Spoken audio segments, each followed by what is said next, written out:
이제는 촛대 보시는 대로 첫 번째 주일 소망의 촛대에 불을 켜고 오늘 이제 두 번째 주일 사랑의 촛대에 불을 밝혔습니다. 우리 다음 주에는 기쁨의 촛대에, 그리고 네 번째 주에는 이제 평화의 촛대에 불을 밝히면서 우리 예수님의 오심을 기다리고 준비하는 그런 계절을 보내고 있습니다. 예수님이 이 땅에 오신 이유는 다 사랑 때문이죠. 사랑 때문입니다.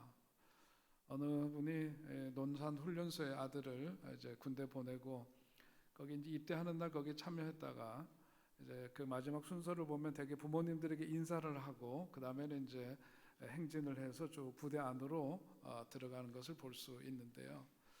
어떤 어머님이 그 광경을 쭉 보더니 그렇게 얘기를 합니다. 아유, 원 세상에 저렇게 많은 훈련병 중에 손과 발이 맞는 놈은 딱 우리 아들 하나밖에 없구만, 그렇게 얘기를 하더라는 거죠. 그 수많은 젊은이들이 연병장에 모여있고 행진을 하지만 어머니 눈에는 자기 아들만 눈에 보입니다. 이유는 다른 것 아니죠. 사랑 때문입니다. 저도 지난번 감리사 임식할 때 보니까 우리 교우분들이 연회에 많은 분들이 참여하시고 또 목사들은 멀리서 보면 다 비슷비슷한 게 다 이 짙은 양복들이 있고 말이죠. 그죠? 되게 비슷비슷합니다. 그런데 내려오니까 우리 교우분들이 그래요. 아유, 우리 목사님만 눈에 들어와요. 그렇게 얘기를 하더라고요. 기분 나쁘세요? 그런가요? 우리 교우분들 담임 목사에 대한 사랑 때문이죠. 사람들이 많이 있어도 내가 사랑하는 사람만 눈에 들어오게 됩니다. 사랑 때문입니다. 예수님께서 오늘 요한복음에 있는 말씀 13장에 보면 예수님이 이제 십자가의 길을 가시기 전에 한 알의 밀알이 땅에 떨어져 죽어야 산다 하는 그런 말씀을 하시고 또 제자들의 발을 직접 씻기시면서 섬김의 도를 보여주시죠. 그리고 오늘 이후에 이제 예수님께서 하시는 말씀이 뭐냐면 오늘 말씀하시는 대로 서로 사랑하라 하는 말씀을 주십니다. 너희가 내 제자인 줄을 사람들이 식별하는 기준은 다른 것 없다. 너희들이 얼만큼 사랑하는가, 서로 사랑하는 그 모습을 통해서만이 그것이 드러나게 되어 있다. 그런 말씀이죠. 마태복음 22장에도 보면 한 율법사가 예수님을 시험하려고 율법 중에서 어느 계명이 가장 크냐고 물었을 때에 예수님께서 하신 말씀도 22장 37절로 40절에 있는 말씀에서 보듯이 율법 중 가장 큰 계명은 집약하면 하나님 사랑, 이웃 사랑이라고 그렇게 말씀하셨습니다. 사도 바울도 우리가 함께 읽은 본문 말씀을 통해서 보듯이 성령의 가장 큰 은사, 최고의 은사는 한마디로 얘기하면 사랑이다, 그렇게 말합니다. 그래서 이 사랑이 없으면 그 본문에 보면 아무것도 아니다, 그렇게 말하고 있죠. 사랑이 없으면 산을 움직이는 큰 믿음도, 세상 모든 지식도, 천사처럼 말 잘하는 것도, 그리고 예언하는 능력, 사람의 방언, 천사의 말, 이 모든 것도 사랑이 없으면 다 무효다, 이거예요. 무효다, 아무것도 아니다, 그렇게 말합니다. 종교개혁을 일으켰던 마틴 루터 하면 생각나는 언어는 오직 은혜, 오직 믿음 거죠. 솔라 피데, 솔라 그라샤. 오직 믿음, 오직 은혜. 그런데 마틴 루터가 이런 말을 했어요. 사람은 사랑하면 할수록 하나님의 형상에 더 가까워진다 그랬습니다. 우리의 모습이 하나님을 닮은 모습임을 보여주는 유일한 증거는 뭐냐? 사랑 때문이다. 사랑 때문이다. 그 사랑하는 것, 그래서 하나님을 사랑하고 이웃을 사랑하고 하나님의 형상대로 지음받은 내 자신을 사랑하는 것, 그것이 우리 기독교인들에게 가장 중요하다 하는 겁니다. 그런 사랑이 뭐냐? 사랑은 뭐냐? 나훈아는 뭐라 그래요? 눈물의 씨앗이다 그랬는데 눈물의 씨앗입니까 사랑이? 사랑은 노랫말처럼 불러도 대답 없는 그런 사랑이 아니라 오늘 성경에서 말씀하는 사랑은 무엇인가? 오늘 세 가지만 얘기를 하려고 하는데 첫째는 뭐냐? 사랑은 너그러움이다 말씀드리려고 합니다. 너그러움이다. 고린도전서 13장의 7절에 있는 말씀을 보면 사도 바울이 말하기를 모든 것을 참으며 모든 것을 믿으며 모든 것을 바라며 모든 것을 견디느니라, 그렇게 말씀을 하면서 사도 바울이 체험적으로 고백하는 예수님의 사랑은 뭐냐면 한없는 용서, 한없는 어떤 포용, 이것임을 그는 고백을 하고 있습니다. 여러분, 우리 지난주에 이 대강절 들어서서 우리 탕자의 비유 두 아들과 아버지에 대한 비유, 누가복음 15장에 대한 말씀을 전했는데 그 말씀에 기초해서 렘브란트라고 하는 화가가 그린 탕자의 비유, 제 방에 책상에 저 그림을 놓고 저는 아주 가까운 곳에서 저 말씀을 늘 보곤 합니다. 저 그림에서 여러 가지 우리 지난주 두 아들, 죄인된 두 아들의 모습에 대해서 함께 말씀을 보셨지만 오늘 이 사랑이라는 주제로 다시 저 탕자의 비유의 말씀을 보게 되면은 여기에서 그 아버지의 손을 보게 돼요. 근데 그 아버지의 손이 뭐냐면 돌아온 아들을 품는 그 손으로서 어머니의 손은 한없이 용서하신 어머니의 손을 한 손은 보여주고 있고 또 다른 한 손은 팔을 붙잡은 그 손은 절대로 놓치지 않겠다는 의지가 보이는 아버지의 손을 렘브란트는 그리고 있습니다. 이것이 헨리 나우엔이 이 탕자의 비유라고 하는 이 말씀에 기초한 이 그림을 보면서 책을 써서 그 책에서 많은 이 그림에 대한 이해를 돕는 말씀을 영감 있게 우리가 볼 수가 있는데, 여기서 사랑이라고 하는 건 그런 거라는 거죠. 사랑은 무조건 오케이 하는 게 사랑이 아니라는 거예요. 모든 것을 참고 믿고 바라고 견딘다고 하지만 그것이 뭐냐면 무책임한 사랑이 아니라는 것을 보여주고 있습니다. 언제 돌아오더라도 반가이 맞아주시는, 반겨주시는 어머니의 사랑, 잘못된 길에 빠지지 않도록 꼭 붙잡아주는 책임 있는 아버지의 그 사랑. 그러니까 예수 믿는 사람들은 뭐냐면 이런 사랑을 가지고 세상을 살아가면서 너그러움 속에 살아가야 된다. 인색하지 않아야 된다. 인색하지 않아야 된다. 국립묘지에서 곁에서 꽃가게를 하는 분이 있었다고 해요. 꽃가게를 하는 그분이 아들과 함께 꽃가게를 하는데, 꽃가게 이제 국립묘지에 참배 오시는 분들이 그 꽃가게에서 꽃을 사가지고 그 묘지에 가서 참배를 합니다. 근데 그 아들이 보기에 참 못마땅한 게 있어요. 그건 뭐냐면 그 근처에 노인이 한 분 계신데 이 노인이 꽃을 돌아다니면서 파는 거예요. 근데 그 꽃이 무슨 꽃이냐 하면은 이 꽃가게에서 꽃을 사간 참배객들이 가가지고 묘지에다가 꽃을 두고 가면 그 노인이 가가지고 슬그머니 집어와가지고 그걸 파는 겁니다. 그러니까 그야말로 이 자본금도 없이 이제 그 소위 장사를 하는 거죠. 그런데 그 노인은 노숙인과 다름없는 그런 불쌍한 노인이었어요. 그 꽃가게집 아들이 그걸 보고서 화가 나가지고 아버지한테 어필을 합니다. 아버지, 정말 저 노인 정말 고발하는 게 낫지 않겠어요? 그래. 아니 세상에 저럴 수가 있냐고. 우리가 꽃가게 갔다가 꽃가게 사간 꽃을 묘지에다 갖다가 참배했는데 그걸 가지고 가지고 와가지고 장사를 해먹다니 저거 있을 수가 있겠냐고 막 화를 내고 그랬는데 아버지는 아무 말도 안 하는 거예요. 그러던 어느 날 눈이 펑펑 내렸습니다. 눈이 많이 내리는 날 그 국립묘지에 찾는이가 없는, 그 꽃가게에서도 그 찾는이가 없으니까 어떻게 그 노인도 그날은 공치는 날이 되고 만 거죠. 그랬더니 그 꽃가게집 주인이 꽃을 하나를 안더니 국립묘지를 향해 가가지고 여기저기 꽃을 뿌려 놓는 거예요.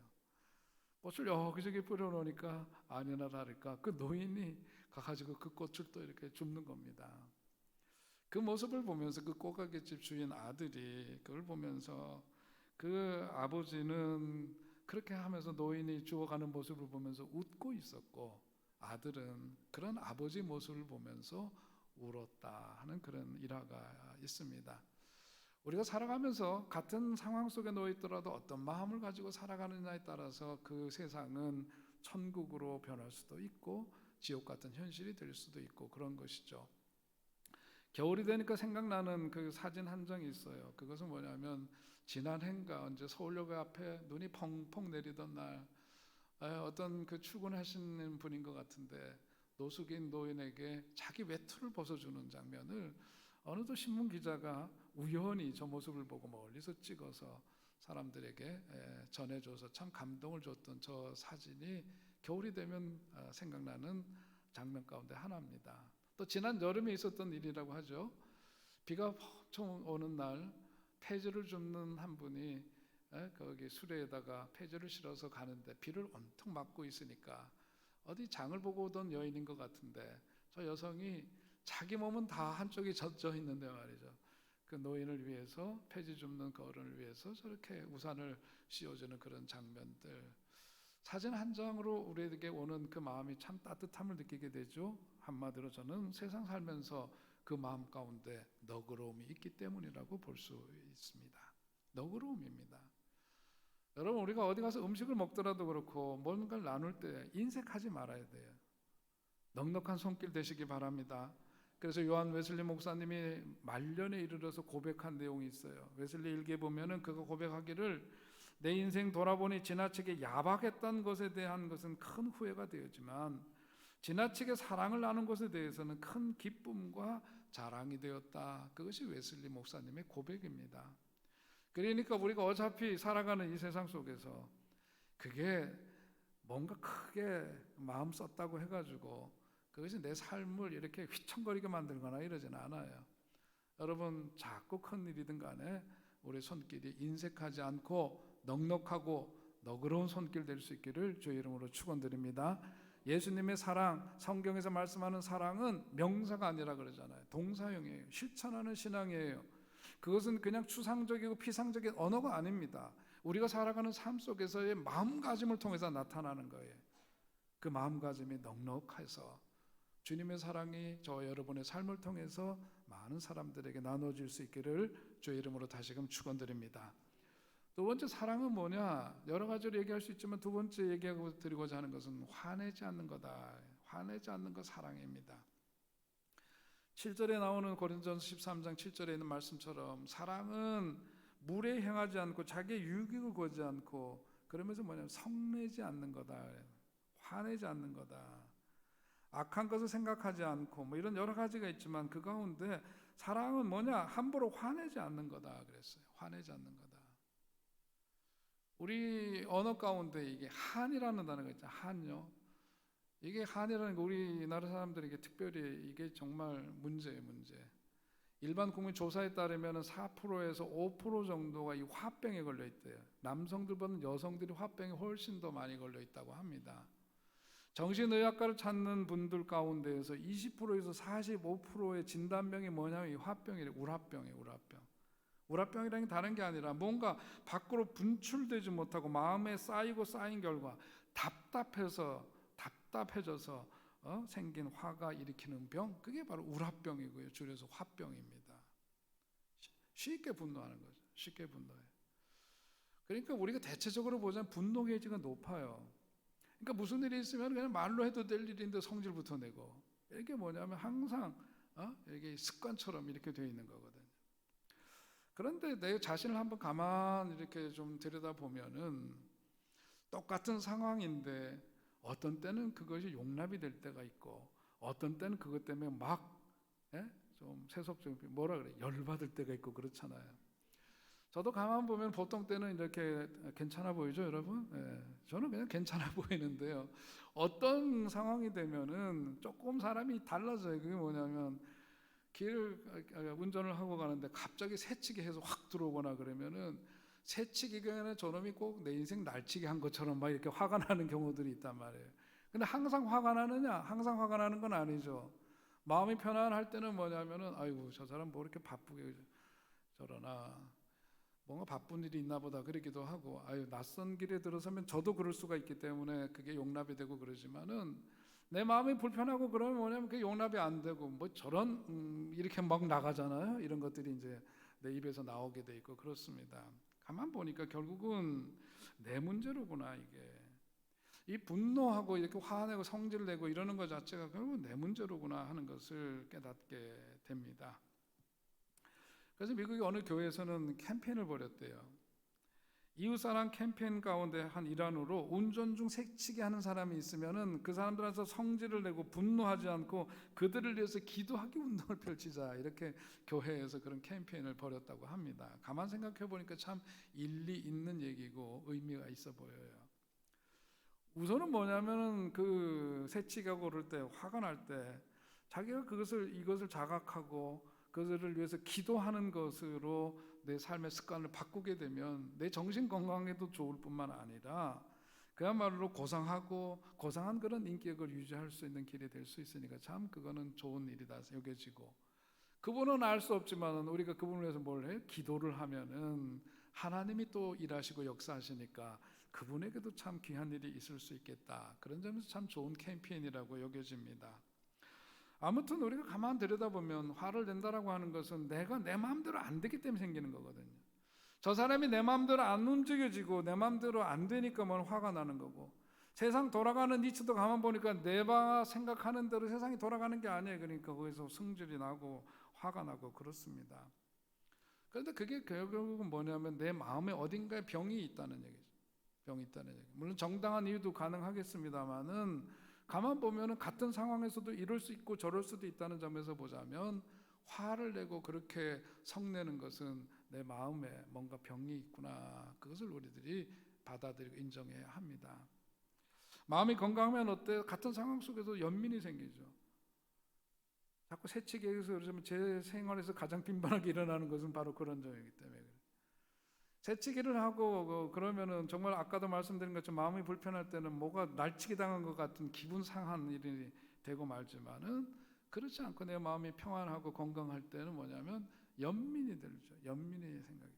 다른 경우도 마찬가지예요. 마음이 건강하면 연민과 사랑이 일어나고 마음이 병들면 화가 일어나게 되더라 하는 겁니다. 그런 점에서 보자면 우리가 성내는 것도 습관이고 버릇이에요. 미워하는 것도 정죄하는 것도 다 자기가 모르는 사이에 형성된 나쁜 버릇이라고 할 수 있습니다. 어느 가정에서 있었던 일인데 아이가 학교를 다니면서 어느 날 선생님이 연락이 왔어요. 어머니 좀 학교에서 면담 좀 하자고 갔더니 이 아이를 좀 정신과에 가서 한번 꼭 상담을 받아보라고 그렇게 권면을 하더래요. 그 이유가 뭐냐면 애가 틱 장애가 있는 거예요. 깜빡깜빡거리기도 하고 또 뭐냐면은 깜짝깜짝 놀래고 겁에 질리고 이런 모습을 보면서 꼭 상담을 받아서 애를 좀 도와주는 게 좋겠다. 그래서 선생님 말씀대로 그 아이를 데리고 병원으로 갔습니다. 정신의학과 찾아갔더니 거기서 의사가 그 아이를 보면서 첫 질문이 뭐냐면은 집에서 아버지가 시도 때도 없이 소리 지르고 그렇게 화를 잘 내고 그러시나요? 이렇게 묻더라는 거예요. 첫 질문이 그렇더라는 거예요. 엄마가 너무 깜짝 놀랐어요.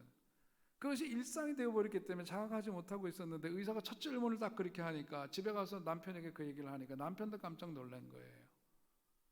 남편도 뭐냐면 이제까지 잘하면서도 그렇고 벌컥벌컥 화내고 승질내고 지멋대로 이렇게 하고 살았던 게 결혼해서도 그렇게 살고 그냥 살던 대로 살았는데 어느 날 보니까 그것 때문에 아이가 불안한 증세를 나타내고 있고 이런 걸 보면서 그 아버지도 그제서야 놀라서 자기 삶의 변화를 추구했다 하는 그런 사례가 있습니다. 습관이고 버릇이에요. 화내는 것도 버릇이에요. 당연하게 그렇게 살면 안 됩니다. 우리가 그렇게 살면 안 돼요. 화내는 버릇 고쳐야 됩니다. 습관 고쳐야 돼요. 웃는 버릇으로 바꿔야 돼요. 감사하는 버릇으로 바꿔야 돼요. 칭찬하는 버릇으로 바꿔야 돼요. 감싸주는 버릇으로 바꿔야 됩니다. 아멘 할 때까지 제가 계속 하려고 하는데 여러분 바꿔야 돼요. 우리가 그냥 살던 대로 살면 안 돼요. 예수 믿는다는 게 뭐예요? 매주일 와서 설교 왜 들어요? 매주일 와가지고 그냥 집에서도 묵상하고 그러지만 우리 안식일에 대한 공부하면서 그랬죠. 집에서도 묵상하고 다 할 수 있지만 성소의 떡상이 일주일마다 교체가 되듯이 우리가 함께 와서 리프레시먼트 하면서 말씀을 통해서 우리의 심령이 바뀌고 생활의 태도가 바뀌어야 돼요. 바뀌어야 돼요. 자기가 화내고 성질내는 거 나는 원래 이러고 살 게 아닙니다. 그렇게 살면 안 된다는 거예요. 오늘 성경 말씀을 통해서 우리에게 주시는 것은 그런 거 버려라. 그리고 화내지 말아라. 이렇게 사나 저렇게 사나 한 세상 아니다. 이렇게 살아야 된다. 어느 식대로 하나님 말씀식대로 살아야 된다.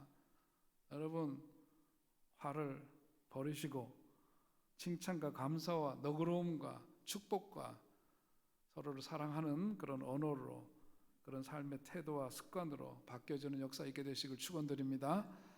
오늘 또한 예수님 주신 말씀 하나님의 말씀을 보면 사랑이라는 게 뭐냐? 겸손합니다.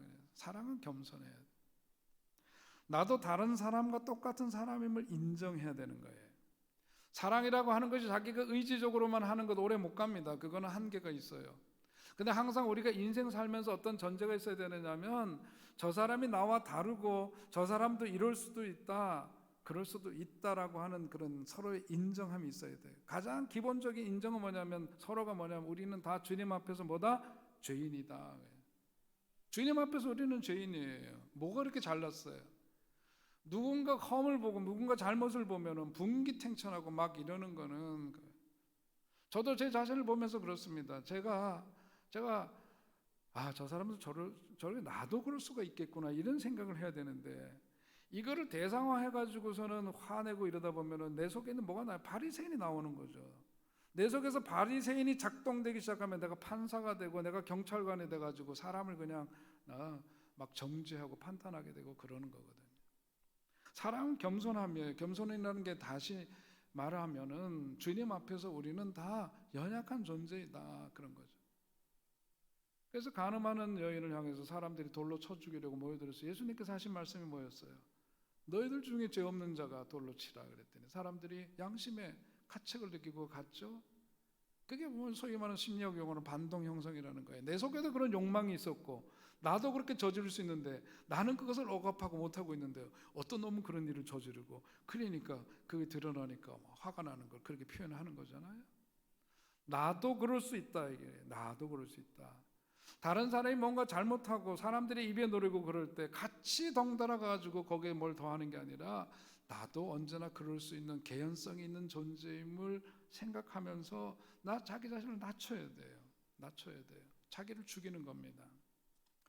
어저께 우리 두 번째 김장했어요. 첫 번째는 광화문에서 우리 함께 회원교회들하고 5kg짜리 몇 개더라 1,500개인가 어마어마하게 했어요. 어저께는 우리 지역에 또 우리 홀몸 어르신들을 위해서, 우리 연장자분들을 위해서 김장 담궜습니다. 저기서 보는 것처럼 저는 김장할 때 참 은혜가 돼요. 막 넘기지 마세요. 화면 처음으로 돌아가야 돼. 죽은 거 저거부터 보여줘야 돼. 이게 뭐냐면 김장이 모여서 그냥 한다고 되는 게 아니에요. 보니까 그 이전에 헌신한 분들이 있고요. 또 그 전날 늦게까지, 제가 그동안은 알타리 좋아해서 그냥 알타리 맛있게만 먹을 줄 알았는데 제가 이번에 보고 깜짝 놀랐어요. 알타리는 그냥 알타리가 아니더라고요. 저거 하나 하려면은요, 칼집이 제가 이렇게 보니까 한 8번 이상은 가야 되더라고요. 주여, 이 알타리. 그래서 앞으로 알타리 먹을 때마다 두 손 모으고 감사해야 돼요. 하나님, 알타리 주셔서 감사해요. 이를 위해서 헌신한 분들 꼭 축복해 주세요. 그리고 먹어야 돼요. 여러분, 저거 하나하나가 그냥 되는 게 아니더라고요. 사전에 밤 11시까지, 우리 장례식 갔다 오는 동안에 밤 11시까지 저거 아주 정성 들였게 김장할 준비를 또 하시는 분들의 또 수고가 또 있었어요. 김장할 때마다 언젠가 들었던 이야기인데 참 은혜가 되는 것이, 김장을 통해서 깊은 맛 있는 김치를 맛보려면 5번은 죽어야 되는데, 첫째는 언제? 뽑힐 때 죽어야 되고, 두 번째는 어떻게 해요? 배추가 갈라져야 돼. 칼 맞아야 돼. 그죠? 칼 맞아 죽어야 돼. 배를 갈라야 돼. 그 두 번째 죽는데, 세 번째는 우리 아까 첫 번째 장면에 본 것처럼 다 풀이 소금에 절여져 가지고 풀에 죽어 있습니다. 그게 세 번째 죽는 거고요.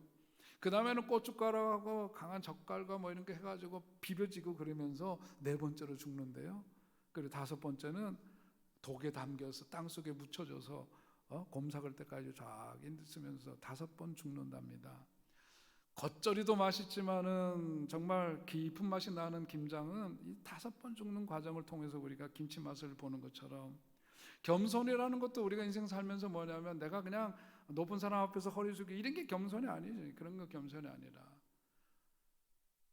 나는 죄인으로서이다 주님 앞에 고백하고, 그야말로 빚진 인생이다, 사랑에 빚진 인생으로 살아가는 그런 삶임을 인정하면서 자기 성질 죽이고 자기 고집 죽이고 자기 편견 죽이고 자기 속에 내면에 있는 헛되고 허황되고 못된 것들을 죽이고 내 속에서 주님만이 드러나는 삶, 겸손한 삶인 줄로 믿습니다.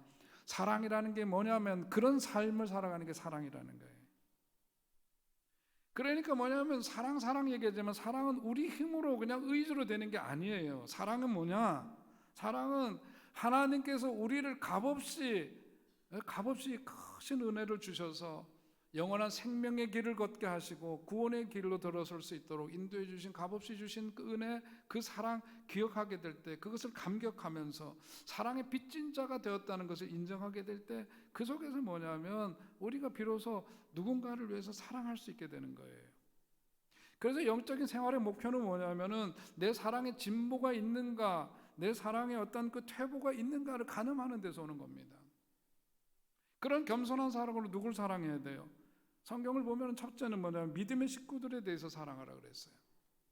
믿음의 식구들이 우선이에요. 요한일서 3장 14절에 있는 말씀을 통해서 보듯이 우리가 형제를 사랑함으로, 이 형제는 뭐냐면 번역은 형제지만 형제 자매들이죠. 예수 믿고 구원받은 교회 성도를 말하는 거예요.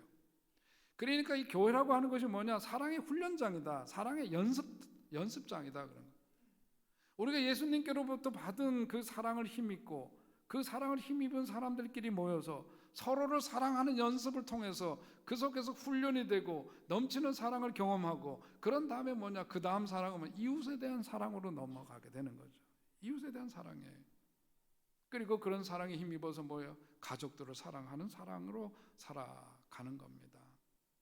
신앙의 진보, 믿음의 진보라고 하는 것은 무엇으로 가늠해요? 성경은 분명히 말하고 있어요. 믿음의 진보는 사랑의 진보가 얼마나 이루어졌느냐, 그것을 통해서 가늠되는 것이지 다른 것으로 측량하기 어렵다는 겁니다. 그거죠. 그래서 사랑을 어떻게 개발해야 할 것이냐? 사랑을 개발하려고 한다면 사랑에 대해서 깊이 생각해야 해요. 사랑에 대해서 생각해야 돼요. 다시 말하면 사랑을 우선으로 여겨야 돼요. 어떤 일을 대할 때, 어떤 사람을 대할 때 우선해야 될 것이 뭐냐면 사랑이라고 하는 관점으로, 사랑이라고 하는 눈으로, 사랑하는 마음으로, 사랑을 우선시하는 것으로 그렇게 할 때 우리의 삶 속에서 사랑의 진보가 이루어지게 된다, 그 말이죠. 또한 사랑의 대상을 우리가 정해야 됩니다. 아까 말씀드린 것처럼 믿음의 형제자매들에게 우리 교회에서부터 우선 하는 거죠. 오늘도 우리 성서 보급운동을 하는 이 귀한 일에도 참여하게 되는 건 뭐예요? 보이진 않지만 널리 이웃을 향해서 우리의 그 사랑을 전하고 나누는 겁니다. 그리고 그 사랑은 뭐냐면 표현되고 실천되어야 해요. 표현되고 실천되어야 합니다. 어제까지 잠깐 말씀드렸지만 시카고에서 목회할 때 그랬어요. 우리 교인 지금 생각해도 윤병하라고 하는 집사님, 아버님이 군인이셨어요. 무뚝뚝해요. 어머님이 미국에 오셨는데 안 가셔요. 왜 안 가시나 했더니 남편이 너무 무뚝뚝해, 군인 출신인데 재미가 없는 거예요. 미국에 오니까 너무 신나고 재밌어. 안 가셔요. 남편이 병들었다고 돌아가셨죠. 아들이 장례를 치르러 갔는데 장례를 치르기 전에 이제 위독하시다 그래서 갔는데 아들에게 아버지가 하신 얘기가 그거예요. 얘야, 네 엄마에게 내가 사랑했다고 전해줘라. 사랑했다고 전해줘라. 아니, 서로 마주보고 있을 때 사랑한다고 얘기를 했어야지. 평상시에는 그냥 나무떼기처럼 살다가 돌아가시면서 아내에게 사랑했다고 전해달라. 아내가 그 말을 듣고 펑펑 울어요. 펑펑 울어요. 살아서 그 한마디 좀 해주면 내가 당신께 떠나지 않고 거기 붙어 있었을 텐데 그 한마디 할 줄 몰라가지고 그랬다고. 여러분, 사랑은 표현되어야 합니다. 실천되어야 합니다. 그렇지 않으면 안 되는 거예요. 오늘 우리도 마찬가지입니다. 지난주 아마 연합뉴스 보신 분들, 연합뉴스 주일날 7시 20분인가 스페셜 프로그램에 우리 교회 요즘 저출산 문제가 사회적인 큰 이슈가 되었어요. 이게 아주 심각합니다. 내년도 1학년에 들어갈 아이, 초등학교 1학년에 들어갈 아이들이 40만 명이 안 된대죠. 또 몇 년 지나고 나면 20만 명도 안 될 거라 그래요. 이게야말로 인구 소멸, 이런 아주 심각한 위기 상황에 있어서 지금 그런 캠페인을 벌이면서 저출산 문제를 해결하는 여러 가지 대안들이 있고 그렇지만 그 가운데 하나가 뭐냐면 이 돌봄 시스템을 강화시키는 거다.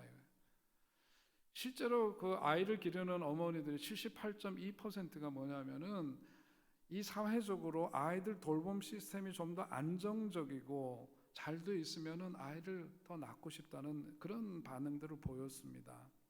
근데 거기에 적합화되어 있는 게 뭐냐면 교회예요. 그래서 우리 교회가 그 사례가 되고 있는 거죠. 우리 교회가 사례가 되고 있어요. 그래서 이 반응들도 보면 그렇고 연합뉴스에서 우리 교회에서 아이들이 이렇게 놀이하는 거 뭐 이런 것들이 다 취재하고 인터뷰 김선미 권사님하고 했던 거 이런 거 나오고 저도 잠깐 나왔습니다만은 이번 주에 또 CTS에서 지난번에 했는데 1년 결산하는 그 한국교회를 개혁하기 위한 그런 거 하면서 거기에서 이제 생방송에 또 나와서 얘기해달라고 해요. 교회가 뭐냐면 우리가 이 건물 이렇게 지었습니다만은 이걸 통해서 우리가 아낌없이 예수님의 사랑, 은혜를 지역사회에다 흘려보내는 거죠. 나누는 거예요. 흘려보내는 거예요. 말로 해서 안 됩니다. 몸으로 느끼도록 해주고 그것이 사람들이 피부에 닿아야 돼요. 김장 왜 온종일 주말에 밤늦도록 뭐 이렇게 모여서들 그거 하고 또 하고 왜 합니까? 실천해요. 사랑은 실천해야 돼요. 사람들의 손에 느껴져야 돼요. 마음에 느껴져야 돼요. 삶에 전달이 되어야 해요. 그것이 사랑의 힘입니다. 슈바이처 박사 하면 우리가 잘 아는 대로 그분은 참 대단한 분이에요. 문학 박사예요, 의학 박사예요, 철학 박사예요, 신학 박사예요. 하나도 따기 어려운데 그분은 4개의 학위를 갖고 있어요. 근데 그분이 아프리카에서 선교하기 전에 역사적 예수라고 하는 책을 쓴 아주 실력 있는 그런 신학자이기도 한데요. 젊은 날 그분은 뭐냐면 진짜 예수가 누구인가, 진짜 역사적 예수는 누구인가라는 문제를 가지고 공부를 했습니다. 그래서 그가 읽을 수 있는 책은 다 읽었대요. 모든 책을 읽고 어느 날 그가 고백하기를 나로서는 예수님의 생애를 알 수 없다. 모든 책을 읽고 난 뒤의 결론은 예수의 생애를 알기는 불가능하다는 것이다. 그렇게 적었어요.